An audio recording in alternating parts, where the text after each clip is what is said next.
Next question कर लेते हैं सॉल्व। अगला क्वेश्चन क्या दिया हुआ है हमें, the dimension of a cone are measure using the scale with least count 2 millimetre, the diameter of the base and the height both are measure to be 20 centimetre, the maximum percentage error in determination of the volume we have to be calculate, है ना। तो maximum percentage error in calculation of volume हमें यहाँ पे निकालना है, ठीक है। तो सबसे पहले अगर अपन यहाँ पे समझे, लीस्ट काउंट की वैल्यू हमें दी हुई है ना, लीस्ट काउंट दिया हुआ है 2 मिलीमीटर। 2 मिलीमीटर मतलब अगर उसे हम सेंटीमीटर में कन्वर्ट करके लिखें तो ये हो जाएगा 0.2 ऑफ सेंटीमीटर, है। ये कन्वर्जन हमें आना चाहिए, ठीक है। नेक्स्ट और क्या दिया हुआ है हमें यहाँ पे, हमें हाइट एंड बेस यहाँ पे दिया हुआ है, डायमीटर ऑफ द बेस। तो डायमीटर की वैल्यू हमें यहाँ पे दी हुई है, तो डायमीटर को अगर हम लिख लें तो that is nothing but that is 20 centimetre. And इसकी जो हाइट है ना, ये भी कितनी दी हुई है हमें, 20 सेंटीमीटर, ठीक है। So that is the given in the question. अब हमें क्या निकालना है, maximum percentage error in volume हमें निकालना है। तो वॉल्यूम को हम किस तरह से लिख सकते हैं, that is 1/3 pi r square h, है ना, that is the formula of volume of cone, ठीक है। अब इसमें हमें परसेंटेज एरर निकालना है। तो बेसिकली जब हम परसेंटेज एरर की बात करेंगे तो ये तो कॉम्बिनेशन ऑफ एरर के फॉर्म में आ जाएगा, है ना, रिलेटिव एरर हमें यहाँ पे निकालना होगा।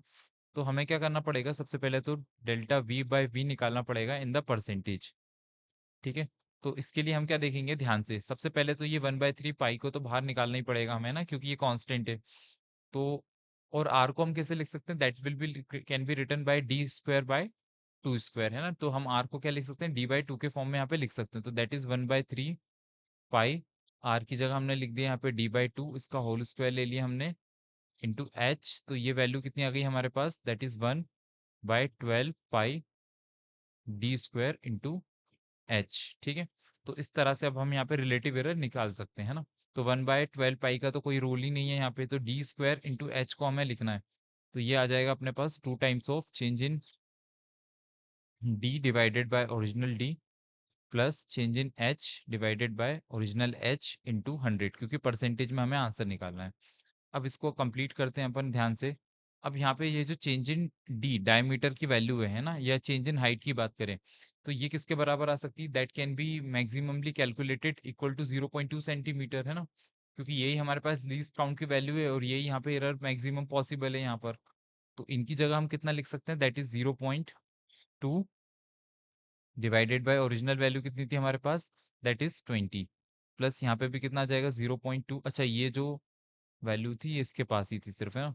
तो 0.2 डिवाइडेड बाई 20 आ जाएगा, और इस पूरे को हम किससे मल्टीप्लाई कर देंगे यहाँ पे 100 से। इसको सॉल्व कर लेते हैं फाइनली।